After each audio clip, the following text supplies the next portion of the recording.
Bismillahirrahmanirrahim.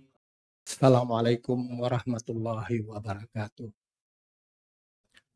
Alhamdulillahi rabbil alamin, wassalatu wassalamu ala asrafil anbiya'i wal mursalin, Sayyidina wa maulana Muhammadin wa ala alihi wa sahbihi ajmain.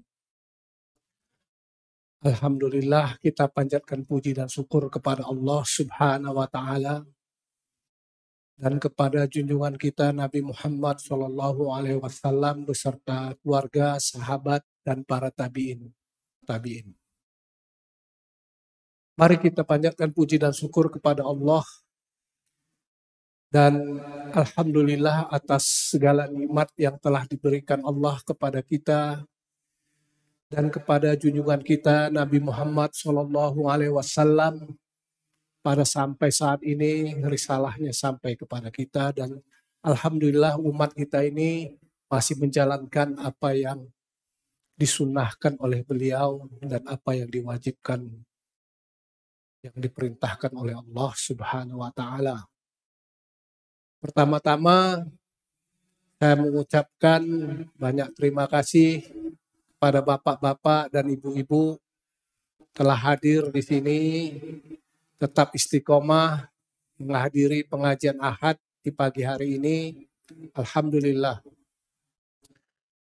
Kita tetap mendoakan kepada saudara-saudara kita dan saudari-saudari kita yang mana belum bisa hadir, mungkin berhalangan hadir karena sesuatu kesibukan, mungkin karena kurang sehat. Mari kita doakan mereka supaya sehat walafiat, diampuni dosa-dosanya, dan diangkat rasa sakitnya, sehingga kita bisa berkumpul kembali di majelis yang mulia ini di kajian Ahad yang sudah berlangsung sekitar 20 tahunan. Alhamdulillah masih ada orang-orang istiqomah dan masih terus rantai ini terus berjalan. Apapun ceritanya kita maju terus untuk memakmurkan masjid ini, menyebarkan dakwah di negara yang minoritas Islam ini. Pada para Pak Ade, Pak Dadang, Pak Dedi, Pak Heri, dan Pak Widodo, Pak Barman, dan Pak Cecep, Taufik, Dedi, dan semuanya, Mas Eko, dan ibu-ibu, Bu Anis, Bu Rasmi, dan yang lain, Bu Lina, dan yang terakhir adalah ketua yang terbaru adalah Kang Fadi Pamungkas. Semoga kita di sini kita bisa terus istiqomah, dan selamat datang Mas Tanjung. Alhamdulillah selamat datang di Masjid Westol. Kita bisa berkumpul di hari Minggu ini. Kemarin kita mengadakan acara di Westol ini, alhamdulillah ramai sekali. Terima kasih buat kerjasamanya. Semoga kita bisa ke depannya mengadakan program-program yang akan kita agendakan. Baik itu acara-acara wisata rohani maupun kegiatan-kegiatan yang sifatnya tetap seperti bulan puasa, Hari Raya Idul Fitri, dan Idul Adha. Hari ini yang bertindak sebagai pembicara adalah Ustadz Istiari Widodo. Saya sudah lama kenal dengan beliau. Alhamdulillah progres terus, alhamdulillah. Dari awal-awalnya kita di sini, Iqra aja pun kita nggak tahu, akhirnya kita belajar terus. Yang penting kita in progress. Alhamdulillah bapak-bapak dan ibu-ibu jangan sungkan-sungkan untuk belajar. Thalabul ilmi alal faridatun alal muslimin wal muslimah. Maksudnya ya kewajiban kita untuk belajar, setiap muslim itu belajar untuk raih ilmu, karena ilmu itu adalah pembeda yang mana yang hak dan yang batil. Untuk kajian hari ini Ustadz Widodo sudah hadir bersama kita. Dipersilahkan waktu dan tempat kepada Pak Istiari Widodo. Assalamualaikum warahmatullahi wabarakatuh. A'udzubillahiminasyaitonirrajim. Bismillahirrahmanirrahim. Assalamualaikum warahmatullahi wabarakatuh.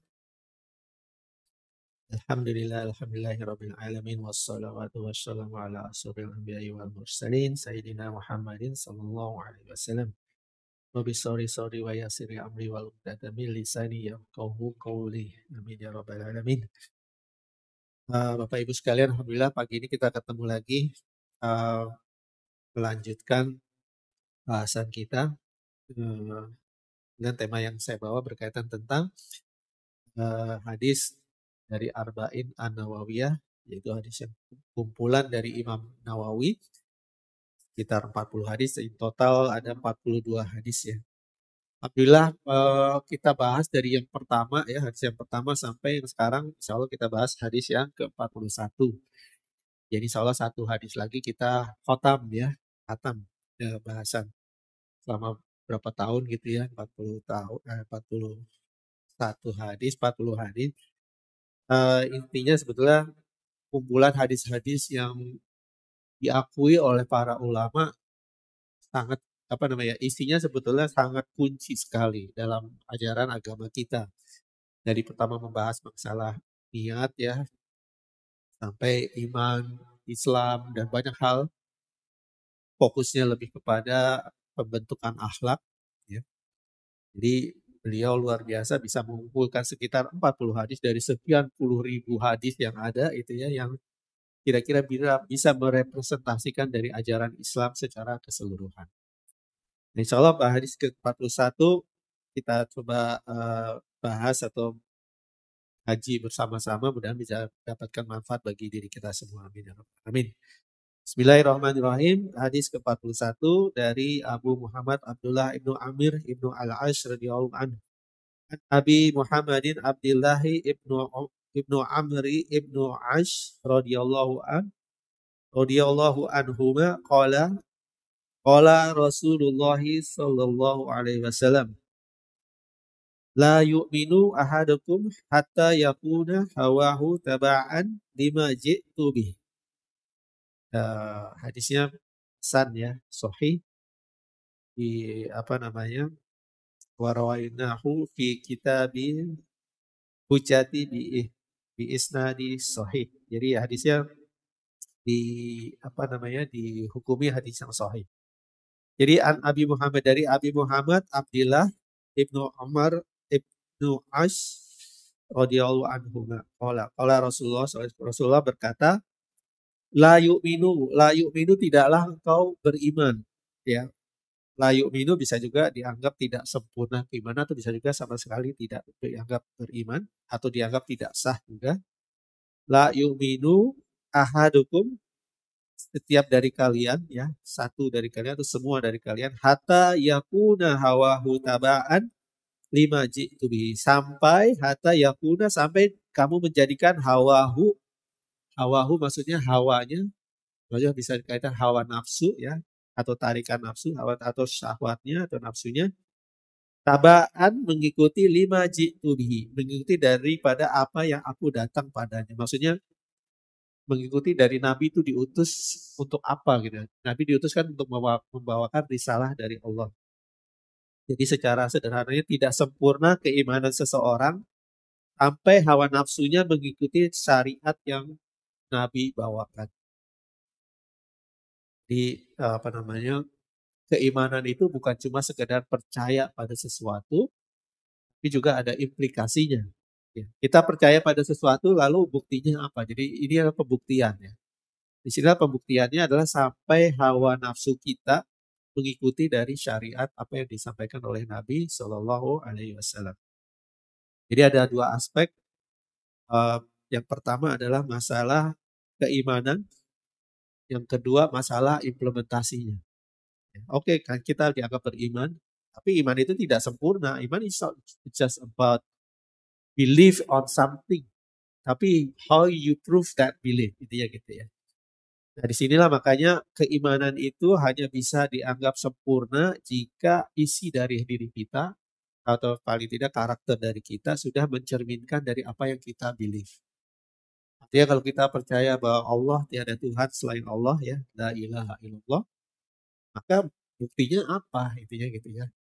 Penyimpangan itu tidak akan sempurna sampai kita benar-benar menerapkan itu. Artinya sampai benar kita menerapkan Allah adalah segalanya untuk kita. Kan kita tidak sampai dalam posisi yang apa? Menduakan Allah dari segi ya apa namanya, apa yang kita lakukan dalam keseharian dan sebagainya ya. Jadi sampai kita buktikan itu. Nah, yang ditekankan oleh penulis kitab ini bahwa harus ada keserasian, sinkronisasi antara apa yang ada di hati dan juga apa yang kita kerjakan dalam keseharian. Ya, konteksnya adalah bahwa isi dari dalam kita, konteksnya adalah di dalam akhlak kita. Akhlak kita harus mencerminkan dari apa yang kita percayai itu, sehingga perbuatan dalam keseharian itu mencerminkan itu. Ya. Kita percaya bahwa Allah Tuhan kita, maka buktinya ya kita beribadah atas nama Allah ini. Kita berpuasa, kita jalankan seberat apapun hanya untuk to fulfill apa yang Allah minta. Karena Allah meminta berpuasalah untukku gitu ya. Artinya bahwa itu adalah perintah dari Allah. Jadi kita semata-mata menjalankan itu karena memang diperintah oleh Allah. Ya. Jadi apalagi misalnya sekarang banyak orang yang menerapkan intermittent fasting misalkan untuk kesehatan ya. Ada yang misalkan puasa sampai bahkan ada yang mendekati 24 jam, ada sampai 48 jam puasa. Kenapa? Karena dibuktikan dengan orang berpuasa ternyata dampak secara kesehatannya itu luar biasa. Jadi saya mungkin pernah cerita ya, saya punya teman yang dia pernah kena serangan jantung gitu ya. Kemudian diperiksa oleh dokter, wah dari analisanya maka kamu harus pasang 3 ring. Ya 3 ada saluran yang dianggap tersumbat gitu. Lalu dikatakan, ada satu metode lagi bagaimana untuk memperbaiki diri tanpa harus operasi. Yaitu apa? Dia bilang intermittent fasting, puasa. Jadi puasa dan mengurangi tipe-tipe jenis makanan tertentu ya. Mungkin pernah dengar ya yang namanya ketofastosis dan sebagainya. Jadi mengurangi asupan karbohidrat, asupan gula, sehingga tubuh itu nanti akan akan bertransformasi memakai lemak sebagai energinya ketimbang memakai glukosa, intinya gitu. Lalu dia terus kemudian ya itu mengikuti metode itu dengan ahli gizinya dan sebagainya, dia mengurangi makanan karbohidrat ya, gula dan sebagainya, terus sering-sering puasa, jadi puasanya minimal 15 jam, dan terakhir makan jam 8 malam, itu baru makan lagi besoknya jam 12 siang. Itu tapi selama dia berpuasa itu dia masih boleh minum, tapi hanya minum either air putih atau air yang tawar yang tidak ada atau bisa dianggap zero kalori ya. Dan dengan dia melakukan ketekunan itu ternyata ada dampaknya gitu ya, sehingga sampai pada masa dia harus periksa lagi ke dokter setelah sekian bulan, ternyata diperiksa, oh kamu udah tidak perlu pasang ring lagi. Karena apa? Sumbatan itu udah tidak ada lagi intinya gitu. Jadi artinya bahwa dengan satu metode tertentu ya seperti puasa itu ternyata ada proses proses perbaikan diri ya. Jadi karena apa? Tubuh itu beristirahat sehingga proses istirahat itu metabolismenya diganti dengan memperbaiki tubuh sehingga antioksidan yang banyak di dalam tubuh akhirnya bisa keluar ya. Sumbatan-sumbatan yang seperti saluran darah dan sebagainya akhirnya bisa terkikis sampai habis dan alhamdulillah dan dia termasuk kan orang yang sehat gitu. Nah sekarang kalau dilihat puasa itu metodenya hampir sama, tidak makan, tidak minum pada waktu tertentu, tapi kalau motivasinya hanya untuk mengejar kesehatan, that's it. Ya. Artinya bahwa tujuannya memang untuk jadi sehat ya alhamdulillah itu kebaikan juga, tapi ada kurangnya ya. Kurangnya adalah apa ya, memang akhirnya tidak bisa dihukumi sebagai ibadah. Nah kalau misalkan biasanya ya oke lah itu memang cara kesehatan, tapi kalau saya sih lebihnya kalau misalnya mau puasa ya niatnya berpuasa ya ikuti metode yang Nabi sudah ajarkan ya. Artinya misalnya oke puasa Senin dan Kamis. Mulainya ya mulai dari subuh ya, fajar sampai nanti maghrib udah. Itu aja enough gitu loh. Tapi kalau kita lakukan secara reguler, insya Allah ada juga dampaknya. Kemarin misalkan bulan Muharram ya, atau sekarang ini bulan Muharram, kan disunahkan puasa di 10 Muharram, plus ditambah tanggal 9 atau tanggal 11-nya gitu kan. Terus nanti di hari tasyrik ya, hari tasriknya, hari Ayyamul Biyadnya juga ada tanggal 13, 14, 15, bisa ditambah lagi. Dan kemudian kan apalagi bulan Muharram seperti bahasan minggu lalu, bulan yang sangat dimuliakan oleh Allah, sehingga insya Allah ibadah kita akan dilipat gandakan.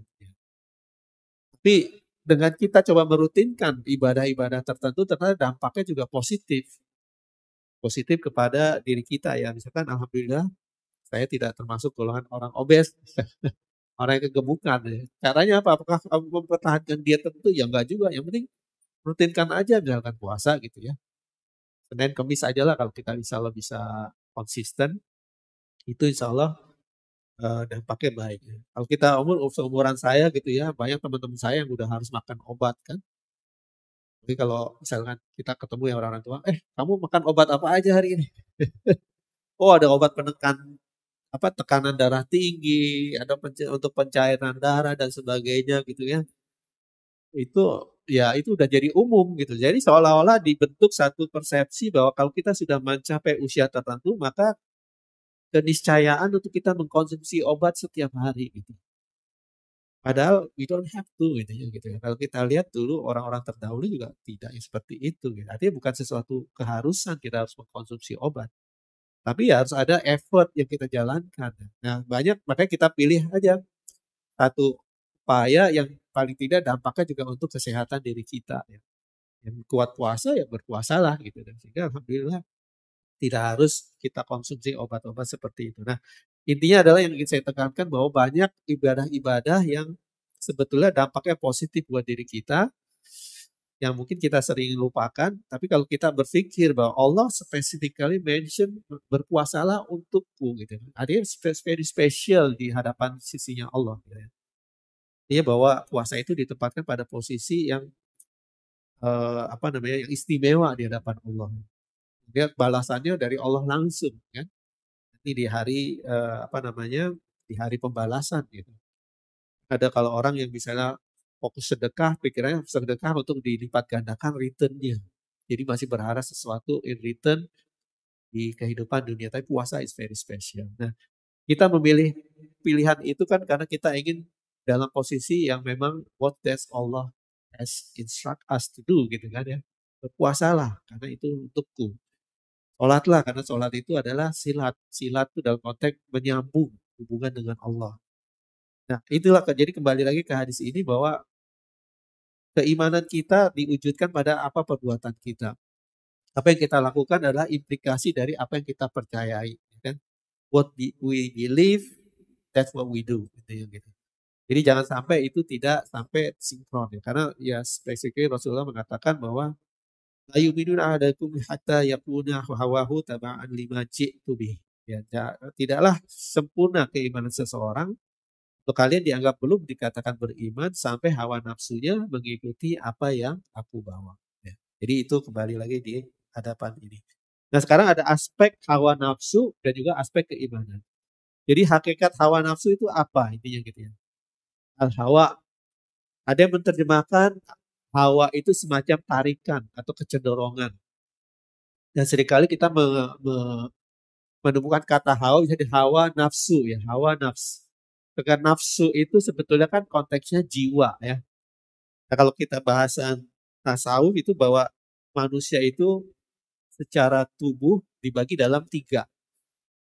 Yang pertama ada ruhnya ya. Ruhnya itu kan datangnya langsung dari Allah ya. Kemudian yang kedua adalah nafs atau jiwa.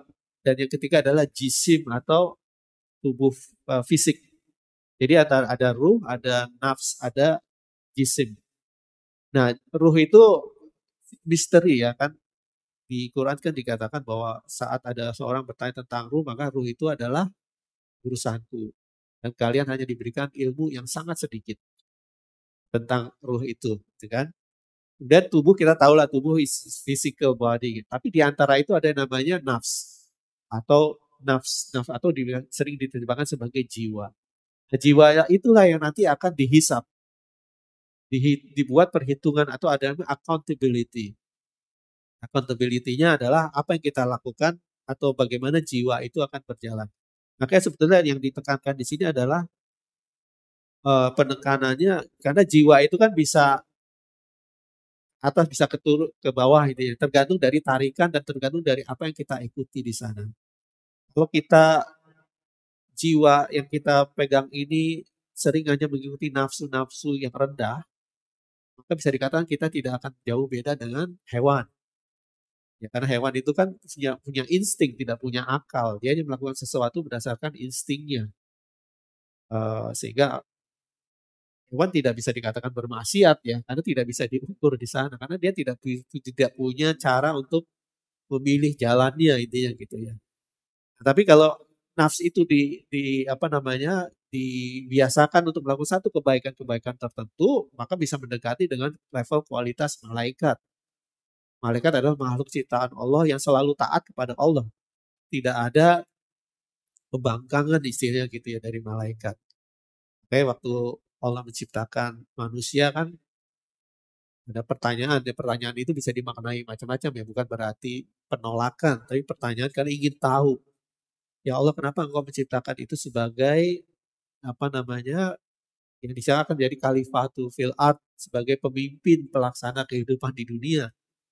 Padahal manusia itu adalah makhluk yang ghaflah, yang sering lalai, yang sering mengikuti hawa nafsunya gitu loh. Padahal kan kami adalah yang selalu taat, bukankah akan lebih make sense ya dalam konteks logikanya malaikat.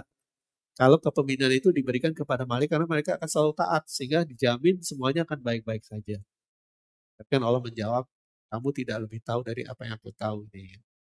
Jadi ada rahasia di sana. Kenapa Allah lebih mempercayakan kehidupan itu diberikan kepada manusia, padahal manusia punya nafs yang terkadang naik, terkadang turun. Ya kan? Pada malaikat selalu taat, tapi tidak diberikan kepada malaikat. Nah, disitulah sebetulnya ujian bagi kita.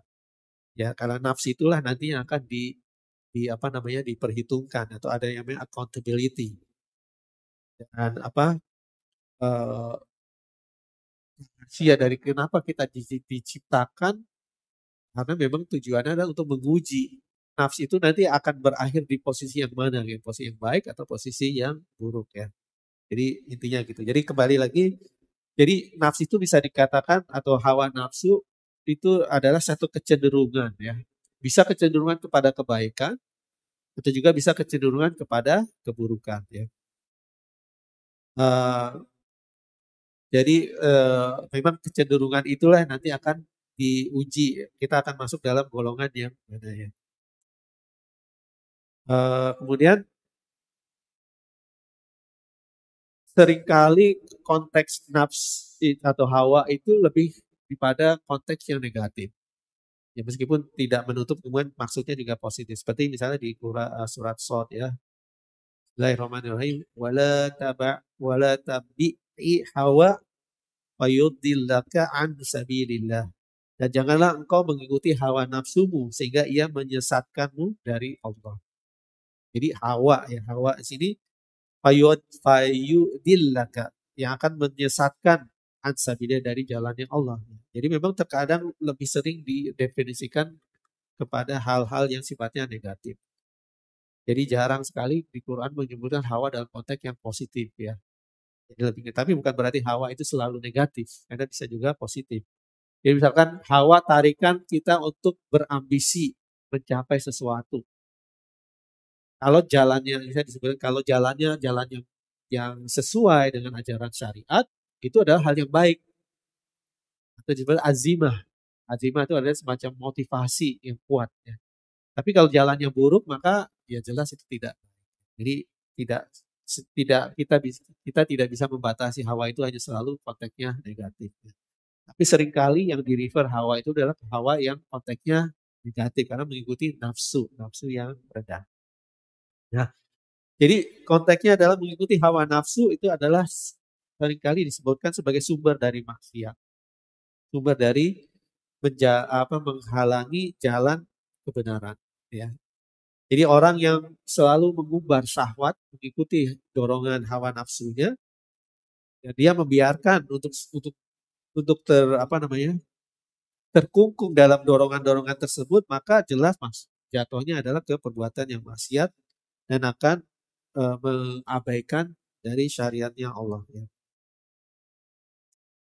Jadi orang yang mengikuti hawa nafsu itu bukan berarti orang yang tidak tahu bahwa apa yang diikutinya itu adalah bukan yang benar, bukan yang hal yang salah gitu ya.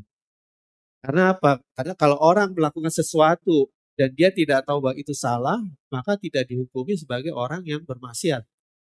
Tapi dihukumi sebagai orang yang orang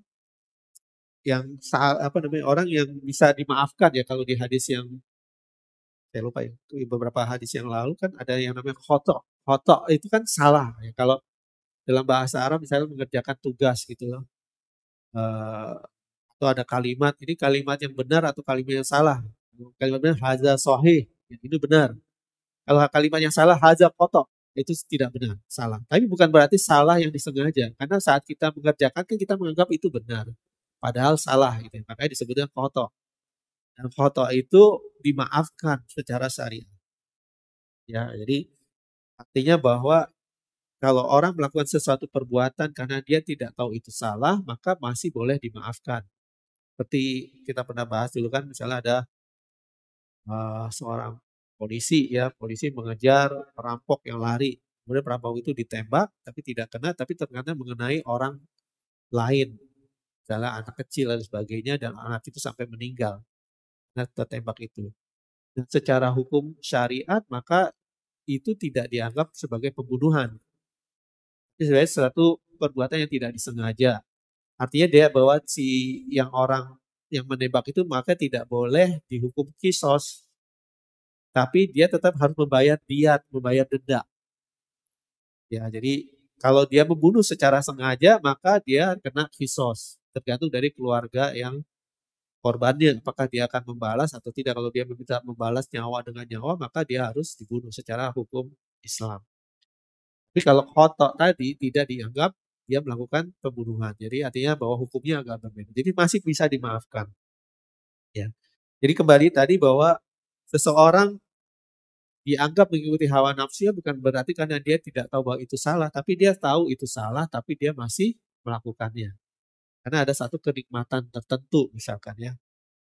Nah, sama misalkan hawa nafsu marah ya. Kita tahu kan marah itu kalau kita lagi marah kan ada rasa kenikmatan saat kita melampiaskan kemarahan itu. Ya gak? Kita kesel sama anak itu, kayak gitu kan. Dan itu ada kayaknya enak gitu dilampiaskan. Marah misalnya kita driving, ada orang yang robot, kan. Lontaran kalimat yang itu ada satu kenikmatan mengeluarkan lontaran cacian dan sebagainya. Karena memang itulah tipikalnya. Jadi kalau tidak ada kenikmatan dalam melakukan satu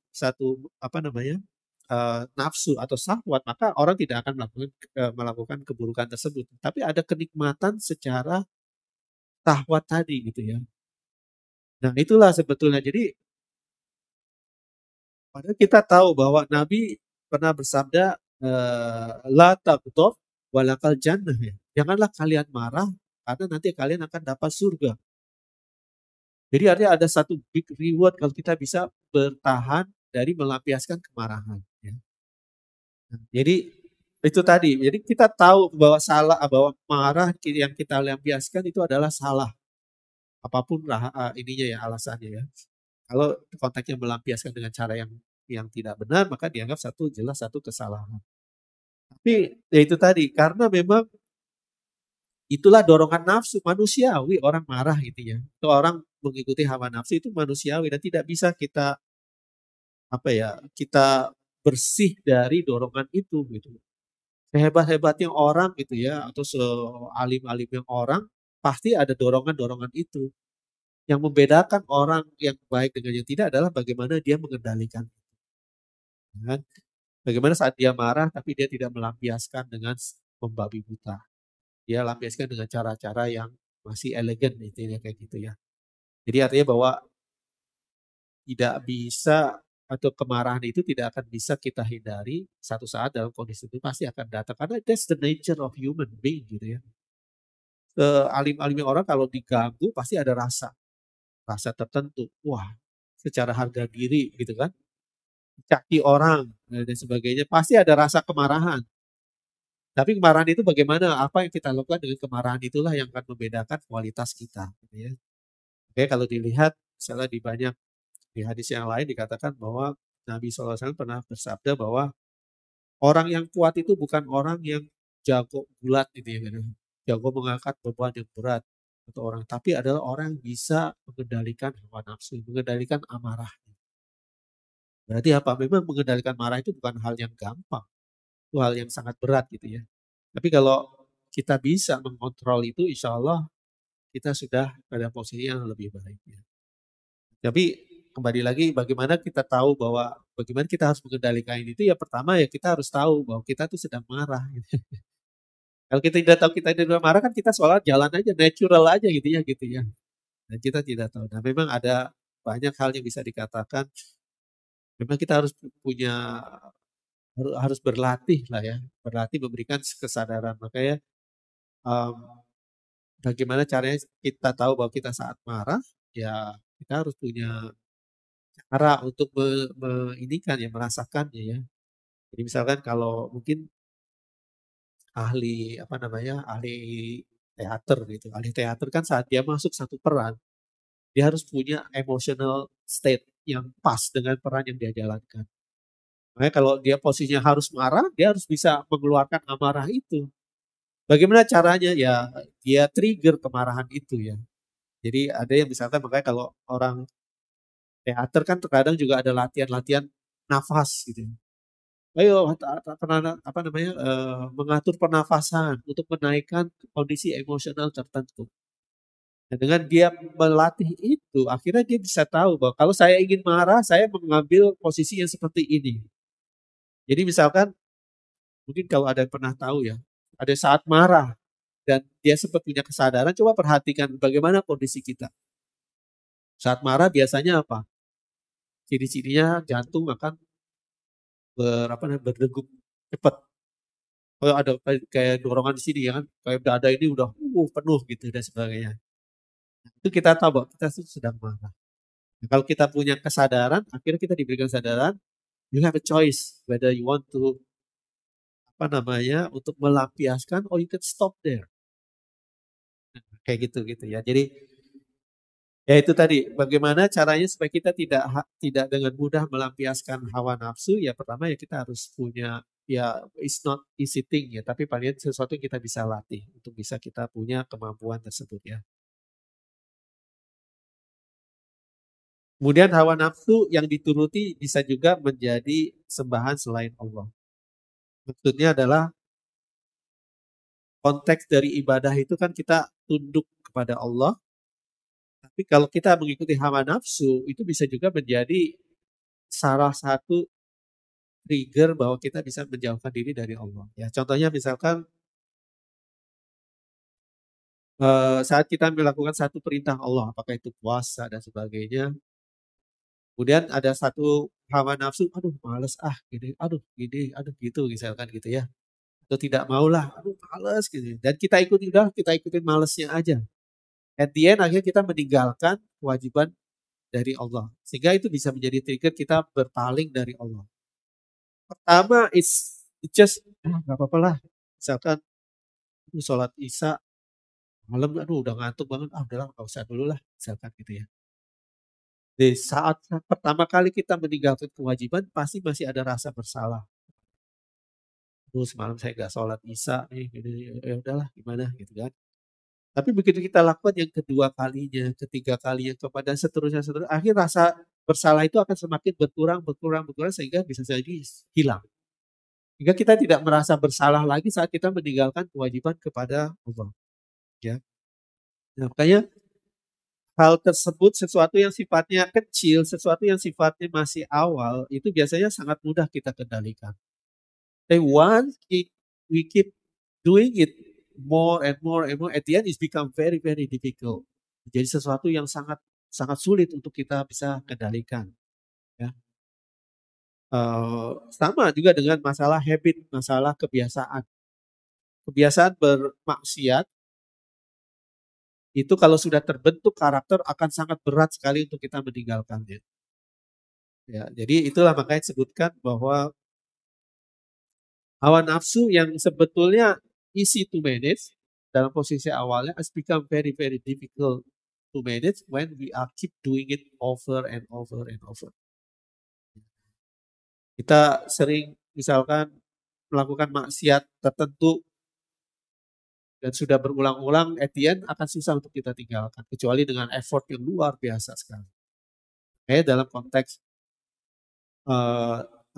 konteks dakwah ya, saat orang selain banyak melakukan kesalahan dan dia ingin bertobat, maka jangan kita paksa langsung stop totally 100%.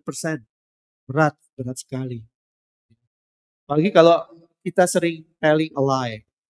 Itu kan kita udah terbiasa berbohong, it's just easy say something yang nggak benar kan. Ngomong aja gampang, lama-lama. Tapi begitu kita mau berhenti, itu akan sangat sulit sekali.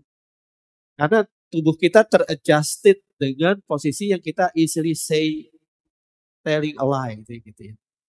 Kan sangat sulit untuk kita kembali lagi menghentikan itu. Tapi bukan berarti itu tidak bisa kita lakukan. Itu tetap bisa kita lakukan selama kita punya put effort untuk melakukan tersebut ya. Jadi kembali lagi bahwa hawa nafsu kalau diikuti sekali akan at the end sesuatu yang sifatnya kecil akan menjadi hal yang sangat sulit untuk kita kendalikan. Dan satu hal lagi bahwa hawa nafsu semestinya adalah tidak dilakukan oleh manusia yang posisinya mulia. Ya. Seperti kan Allah di surat Al-Isra mengatakan bahwa sungguh Allah telah memuliakan anak-anak Adam. Kami angkat mereka di daratan dan di lautan. Kami beri mereka rezeki yang baik-baik dan kami lebihkan mereka dengan kelebihan yang sempurna atas kebanyakan makhluk yang telah kami ciptakan. Di surat Al-Isra. Jadi artinya bahwa manusia itu sebetulnya dilebihkan, dimuliakan oleh Allah dalam penciptaannya. Bahkan lebih mulia dari malaikat. Dan bahkan lebih mulia dari makhluk-makhluk yang lainnya. Artinya bahwa that's our starting point. Starting point kita adalah kita dalam posisi yang dimuliakan oleh Allah. Ya. Dengan kemuliaan itu tentunya sesuatu yang harus kita jaga. Kalau kita tidak bisa menjaga dengan sebaik-baiknya, this will be deteriorated ourselves. Posisi yang mulia itu akan bisa turun dan jatuh ke bawah, ke level bawah yang tidak bedanya dengan hewan. Kalau kita lihat bahwa kalau di sini misalnya kita banyak kok bisa lihat orang yang kelakuannya bisa sampai seperti apa ya? Ya rendah sekali. Rendah sekali dari misalnya pemuasan hawa nafsu. Jadi misalkan sorry to say dalam konteks apa yang ada di sekitar kita lah. Ya, misalkan dalam pola kehidupan satu hal yang mungkin jadi isu besar ya masalah LGBT for instance. Ya, itu kan sesuatu that's not human gitu ya. Kalau kita perhatikan ya. That's not human but karena for the sake of untuk memenuhi hasrat bahkan di sini dibikin legislasinya untuk mensahkan hal tersebut. Nah, kalau kita lihat itu kan satu hukum yang hanya melegalkan pemenuhan hawa nafsu belaka. Tidak ada kebaikan di sana kan kalau kita lihat bahwa kebaikan konteksnya adalah untuk kemaslahatan umat manusia gitu kan. Sesuatu yang istilahnya tidak memberikan kemaslahatan sebetulnya kalau kita ambil logikanya oke, dengan orang melakukan hal tersebut kan berarti tidak akan ada keturunan secara normal. Artinya bahwa if that's really good thing then we should allow everybody to follow them. The implication if people follow all of them, artinya tidak akan ada keturunan lanjut kan. Meskipun mereka punya cara yang lain ya, misalkan adopsi. Tapi adopsi siapa yang akan punya keturunan kalau tidak ada hubungan antara beda kelamin ya, beda jenis intinya gitu. Jadi artinya itu adalah legislasi yang untuk memenuhi hawa nafsu saja. Nah kita harus paham tentang itu. We know we live in a country that allow that thing to happen. Tapi kan bukan berarti kita harus follow itu.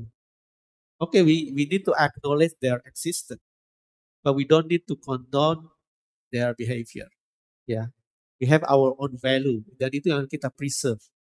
Nanti kita tahu value yang kita follow itu yang datang dari Allah langsung. That's the safest way, value yang kita harus ikuti. Jadi jangan pernah kita terpengaruh dengan this is just for the sake of human right.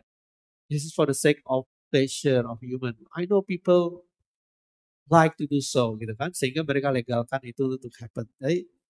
But that's not right intinya gitu ya. Jadi kita harus punya stand yang tegas di sana bahwa sesuatu yang dilegalkan secara hukum bukan berarti always a good thing. Apalagi kalau hukum itu hanya memang terbentuk dari hal-hal yang mengadopsi sesuatu yang sebetulnya value-nya jauh dari value yang kita pegang ya. Jadi kembali lagi bahwa manusia itu diciptakan Allah dengan kemuliaan dan itulah harus kita jaga dengan sebaik-baiknya ya. Bahkan di surat Asy-Syam ya kita tahu ya bahwa dan jiwa serta penyempurnaannya ciptaan Allah, maka Allah mengilhamkan kepada jiwa itu jalan kefasikan dan ketakwaan. Ya, bahwa kesempurnaan ciptaan Allah pada jiwa manusia adalah yaitu kemuliaan kita. Dan itu bukan berarti akan bebas dari pengaruh kiri dan kanan, karena that's the nature ya. Fa'alhamaha fujuraha wa taqwaha. Allah akan berikan mengilhamkan bahwa ada satu kefasikan dan juga dorongan untuk ketakwaan. Jadi tidak akan bebas. Jadi artinya jangan pernah kita berkecil hati kok terkadang saya ada pengaruh ya untuk melakukan satu keburukan. Untuk tidak bebas dari pengaruh-pengaruh itu ya. Itulah ujian bagi diri kita ya. Ujian sehingga kita harus memanage itu dengan sebaik-baiknya. Jangan sampai dorongan kefasikan itu kita ikuti. Ya. Ini kan gampang. Udahlah, just sekali aja itu ya gitu kan. Jadi kita pernah ingat kisah Buhairah ya, kisah di zaman Nabi Musa kalau tidak salah ya. Dimana dia seorang pendeta yang solih sekali. Diajak melakukan maksiat jelas tidak mau.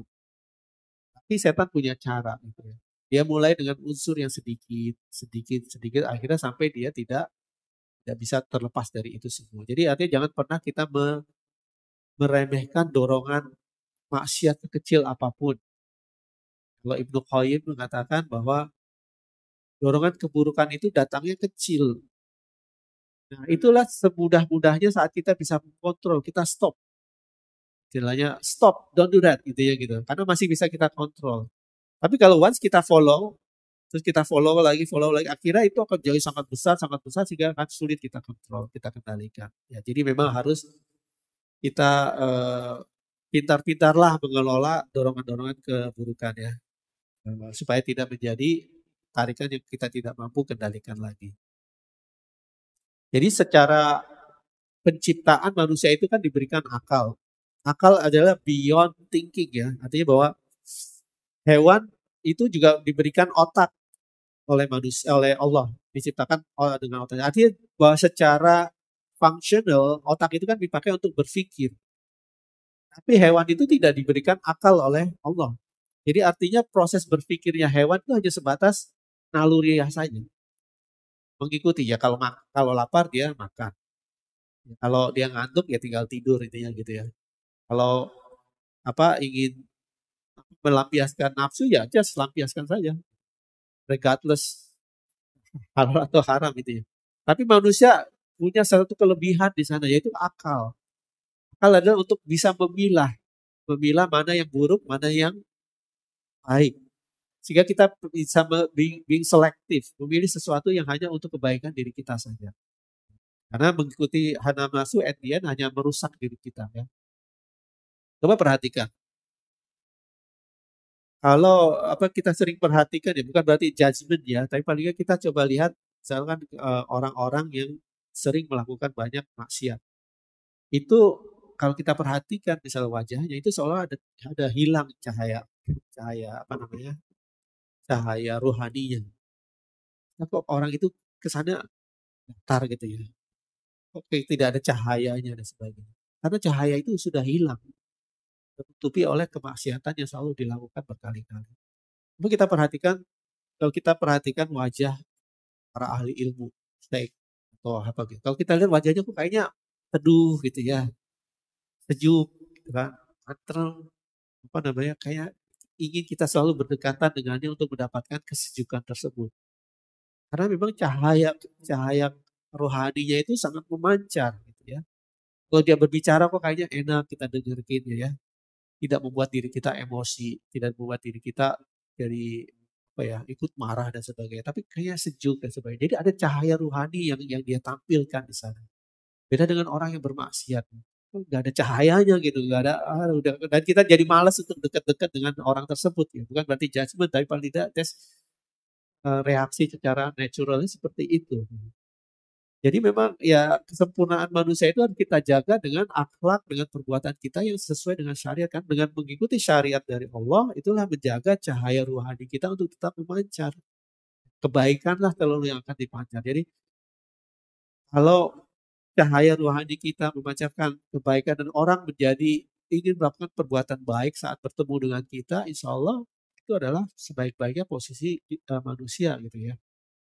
Kalau kalau dengan kalau dengar kalau dengar kok kayaknya enak gitu, oh iya, ini bagus ya, oh ya, atau paling enggak kalau kita lihat kisah-kisah misalkan, apa, imam, apa, ahli-ahli tasawuf zaman dulu misalkan ya, Syekh Qadir Al-Jailani, beliau menyampaikan nasihatnya, wah itu hati jadi seperti gimana bergemuruh gitu kan. Oh iya memang benar, oh dan saat beliau mengingatkan tentang maksiat seolah kita jadi menangis. Kan bisa sampai selevel itu ya. Ya itu karena cahaya rohaninya udah sangat-sangat luar biasa. Ya, tapi kalau kita dengar orang yang ini paling apa, jadi itu udah kita lihat lah seperti. Jadi ya itu kita kita harus menjaga rohani kita dengan sebaiknya dengan selalu kita mengikuti apa namanya hawa dorongan yang selalu melakukan ketaatan kepada Allah Subhanahu wa taala. Oke, kemudian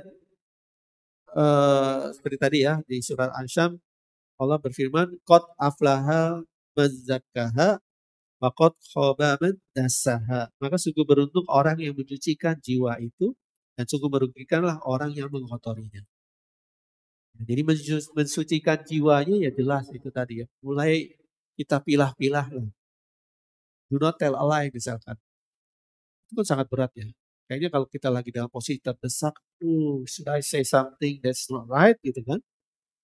Bagaimana caranya supaya kita tidak berbohong kan berat sekali. Ada udahlah untuk cara amannya udahlah ngomong aja lah. Intinya gitu ya. Ngomong aja bohongin aja lah. Penting aman intinya gitu. Tapi kalau kita tahu bahwa that's not right, itu kan akan merusak, meracuni rohani kita. Bagaimana dong caranya gitu kan? Makanya ada rahasianya misalnya Nabi SAW mengatakan bahwa kalau memang tidak bisa mengatakan sesuatu yang benar, lebih baik diamlah. Atau melakukan sesuatu menolak untuk mengungkap sesuatu gitu ya gitu.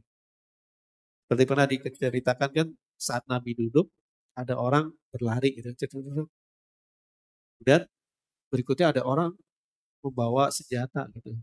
Wahai Nabi, apa kamu melihat tadi ada orang lari gitu kan? Nabi tahu kalau Nabi beritahu orang itu akan ketangkap dan akan dibunuh dan tidak mau itu terjadi ya. Apa yang Nabi lakukan? Berdiri kan Nabi. Sejak saya berdiri saya tidak melihat orang itu. Artinya apa? Nabi tidak melakukan dusta. Nabi melakukan sesuatu untuk melindungi orang tadi gitu ya. Tapi tidak berdosa. Kalau Nabi duduk, oh enggak, saya tidak lihat, berarti Nabi sudah berdosa dan itu diharamkan ya. Nabi kan diharamkan melakukan satu kedustaan. Jadi artinya kita harus punya ingat hal tadi bahwa kalau memang kita tidak bisa mengatakan yang baik, maka diamlah. Itu harus mulai kita teliti lagi, telisik satu demi satu. Kemudian juga masalah janji. Kan kebanyakan orang kita mudah ya melakukan janji. Oh, oke, no problem. Oke. Atau bagaimana lah. Kalau misalkan janji kamu nanti datang ya. Kalau dia nggak pengen datang, dia, oh insya Allah. Padahal insya Allah itu artinya dia nggak mau datang gitu ya. Padahal tidak boleh. Insya Allah itu harus kita, kalau memang kita yakin akan datang, maka kita mengatakan insya Allah saya datang. Kecuali nanti ada halangan sehingga dia tidak bisa datang, itu udah beda ya. Tapi terkadang orang kita menyalahgunakan itu. Janji itu juga sesuatu yang hukumnya besar sekali ya di hadapan Allah Subhanahu wa taala. Saat kita melakukan janji itu berarti kita melebarkan melontarkan satu ekspektasi bahwa kita akan mendeliver itu. Makanya kita harus lihat-lihat lagi, ada nggak sih janji-janji kita dulu yang kita ungkapkan, yang kita belum penuhi. Jangan sampai itu nanti akan jadi beban kita. Beban kita saat nanti di yaumil hisab. Makanya kita, oh dulu saya pernah janji ke si ini ya, saya belum melakukan itu. Ya udah minta dihalalkan saja. Maaf ya, dulu saya berjanji saya tidak melakukan ini. Makanya saya juga apa namanya suka ingat-ingat saya dulu pernah janji ke klien saya apa aja ya gitu ya, yang saya tidak deliver. Saya pernah ketemu ada satu klien project manager gitu kan, dulu saya janji mau deliver ini saya belum katakan gitu kan. Lalu saya bilang, oh maaf ya dulu saya pernah berjanji begini tapi saya tidak lakukan gitu. Oh dia bilang, oh no problem no problem, berarti kan udah halal ya. Bilang berarti nanti tidak akan dihitung lagi insya Allah di yaumil hisab. Jadi jangan sepelekan itu gitu. Jangan sepelekan hal-hal yang kayaknya kecil tapi padahal ada hukumnya tertentu ya. Jadi itu. Nah, dengan cara itu artinya kita mencoba membersihkan diri kita, jiwa kita ya. Membersihkan dari hal-hal yang mencederai kemuliaan spiritual kita, kemuliaan dari jiwa kita. Seperti itu tadi melanggar janji dan sebagainya, itu berjanji kepada hal-hal yang kita tidak lakukan ya. Kemudian dalam satu hadis Rasulullah SAW bersabda, seorang mujahid atau seorang pejuang dalam kebaikan adalah orang yang berjihad melawan dirinya karena Allah. Melawan dirinya itu maksudnya melawan dorongan-dorongan tadi ya. For the sake of Allah. Dan orang yang lemah adalah orang yang jiwanya mengikuti hawa nafsunya, lalu dia berangan-angan kepada Allah. Jadi, that's the weakest. Selemah-lemahnya kita adalah selalu mengikuti hawa nafsu. Jadi kalau kita ingin dianggap sebagai mujahid, sebagai pejuang, jadi Rasulullah mengatakan bahwa saat kembali dari jihad, ya kita berjihad menang. Melawan musuh, kaum kafir ya. Tapi Rasul mengatakan ada satu jihad yang lebih utama lagi, yaitu jihad melawan hawa nafsu. Dorongan-dorongan itu. Ya. Nah, itu harus kita benar-benar lawan ya. Supaya kita tidak masuk dalam golongan yang diburukkan ya. Kemudian di hadis lain, Rasulullah SAW bersabda, seburuk-buruk hamba adalah seorang hamba yang disesatkan oleh hawa nafsunya. Dan seburuk-buruk hamba adalah seorang hamba yang dikendalikan oleh ketamakannya. Nah, ketamakan itu juga there's another nature of human being. Ya. Apalagi misalkan saat kita lapar, lihat ada makanan, kan ambil gitu kan. At the end mungkin kita tidak habiskan semuanya gitu. Ya, akhirnya malah jadi waste, jadi mubazir. Tamak itu juga satu yang kita harus kurangi ya. Nah, terus dalam surah di An-Naziat ya, di ayat 379 Allah berfirman, mungkin terjemahannya saja. Adapun orang-orang yang melampaui batas dan lebih mengutamakan kehidupan dunia, maka sungguh nerakalah tempat mereka. Ya, jadi melampaui batas. Itu zalim ya. Zalim itu beyond what is necessarily, beyond what is allowable intinya gitu. Itu ada ininya, ada hukumannya dari Allah, neraka tepatnya. Nah, bagaimana caranya supaya kita tidak sampai itu ya? Mulai tadi kita lihat apa sih yang pantas, apa sih yang tidak pantas, apakah apa sih yang haram, apa sih yang halal sehingga tidak kita tidak sampai melampaui sesuatu yang kita dibolehkan. Ya. Itu.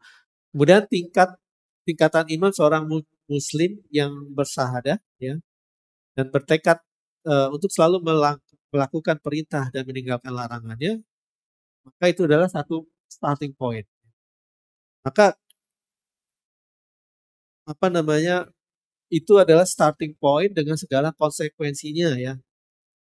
Seperti Rasulullah SAW bersabda, man qala la ilaha illallah walakal jannah. Dan sebarang siapa yang mengucapkan la ilaha illallah tentunya dengan keimanan dalam hati yang kuat dan juga segala konsekuensi, maka jelas balasannya adalah surga. Jadi itu the starting point. Itu yang kita harus jaga dari awal dan kita sempurnakan dengan segala kualitas dari spiritual kita, kualitas dari jiwa kita ya. Itu. Kemudian mungkin di satu saat kesempatan lain kita bisa bahas apa sih sebenarnya dorongan-dorongan nafsu yang bisa mencederai kita, jadi banyak ya. Saya pernah ada satu buku yang membahas semua berkaitan tentang dorongan-dorongan hawa nafsu. Mungkin satu saat kita bahas itu ya, supaya kita tidak masuk dalam golongan yang mencederai kualitas dari keimanan kita. Kemudian jelas di surah lain ya, di surat At-Taubah, Bismillahirrahmanirrahim.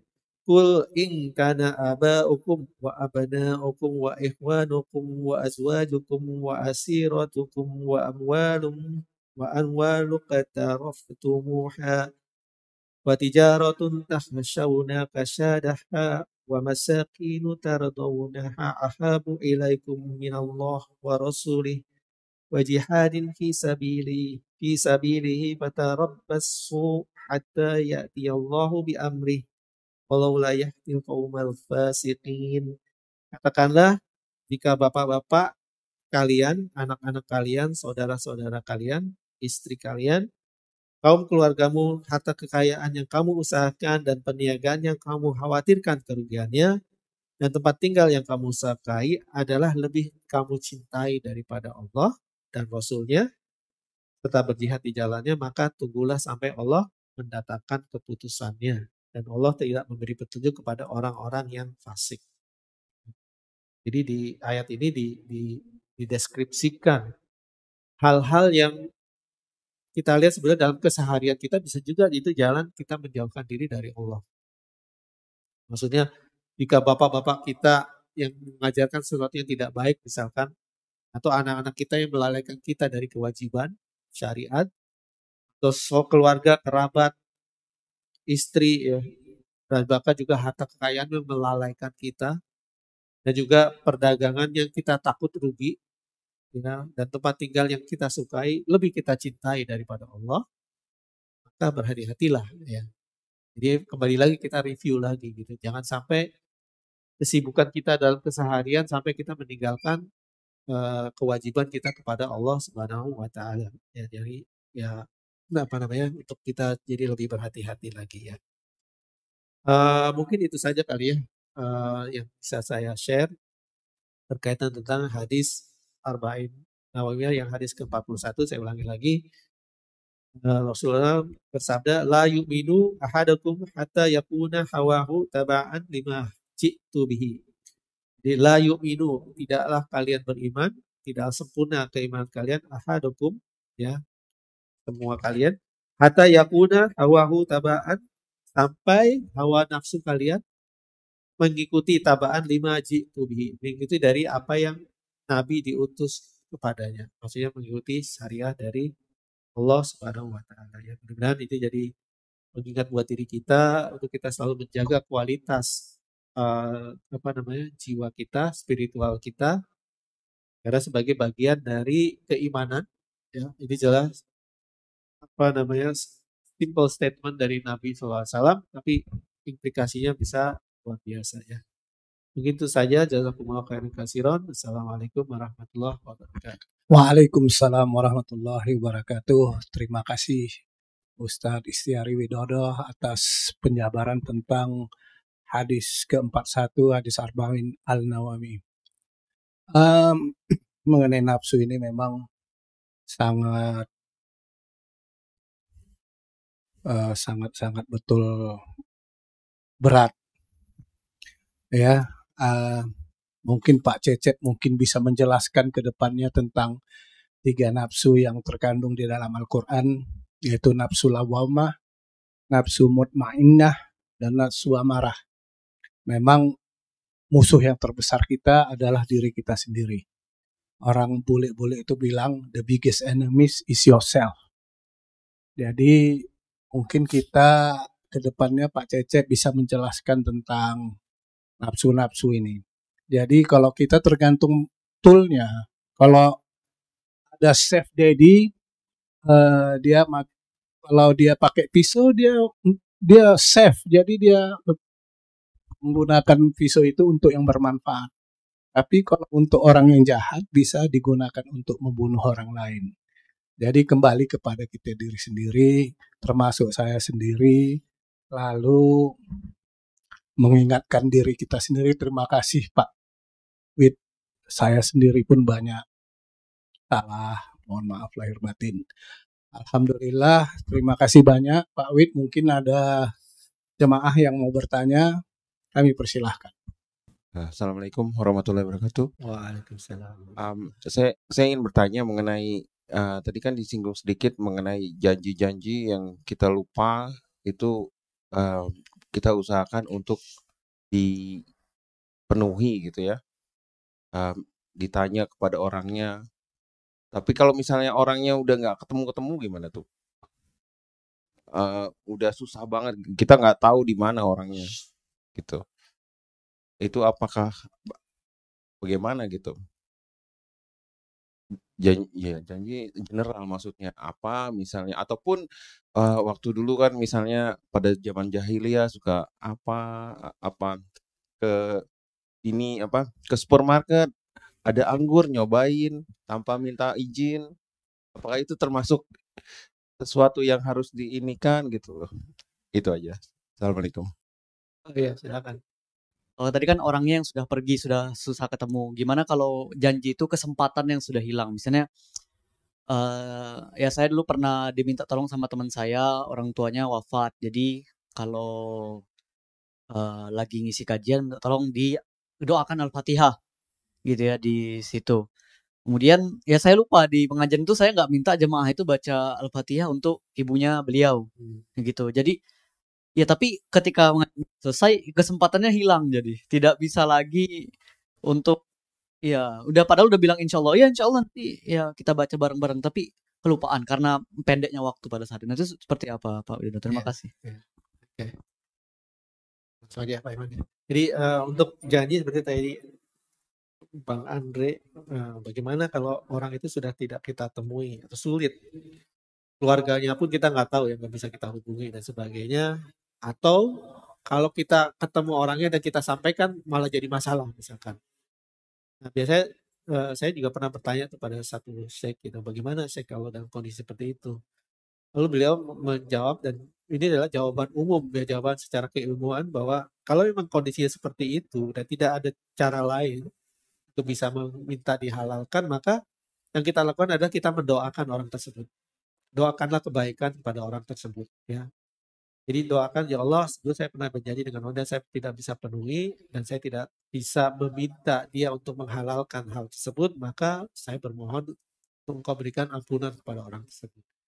Berikan doa selalu kebaikan buat orang tersebut dan selalu kita ikutkan ya. Misalnya kalau saya pribadi, saya pernah melakukan banyak kesalahan lah dulu semasa muda dan sebagainya. Akhirnya apa, saya jadikan list.